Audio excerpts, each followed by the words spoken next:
पंतप्रधान नरेंद्र मोदी आज मुंबई दौऱ्यावर. इंडिया मेरीटाईम वीकमध्ये सागरी क्षेत्रातील धुरीणांना करणार संबोधित.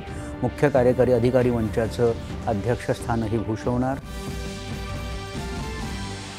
हरियाणात अंबालामध्ये वायुदलाच्या तळावरून भारताच्या तीनही सैन्य दलाच्या सरसेनापती राष्ट्रपती द्रौपदी मुर्मू यांनी घेतली राफेल युद्धविमानातून भरारी. महाराष्ट्र अत्याधुनिक उत्पादनाचं केंद्र बनू शकतो या नीती आयोगाच्या अहवालाचं मुख्यमंत्र्यांनी केलं स्वागत. यासाठी राज्यात अभियान सुरू करणार. मुख्यमंत्र्यांची माहिती. शेतकरी कर्जमाफीच्या प्रमुख मागणीसाठी आंदोलकांनी चर्चेला यावं, त्यातून सकारात्मक मार्ग निघेल. मुख्यमंत्री देवेंद्र फडणवीस यांचं आवाहन. राज्यातल्या 28 महानगरपालिकांच्या सार्वत्रिक निवडणुकीसाठी आरक्षण ठरवण्याचं वेळापत्रक राज्य निवडणूक आयोगाकडून जारी.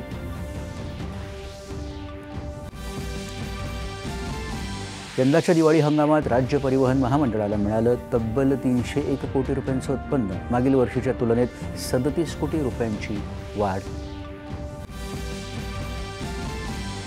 तिसऱ्या आशियाई युवा क्रीडा स्पर्धेत 6 भारतीय मुष्टियुद्धपटूंचा आपापल्या गटाच्या अंतिम फेरीत प्रवेश. आतापर्यंत 4 सुवर्ण आणि 10 रौप्य पदकांसह भारत 9व्या स्थानावर.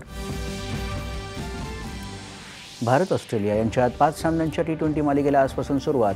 पहिला सामना ऑस्ट्रेलियाची राजधानी कॅनबेरा इथं होणार.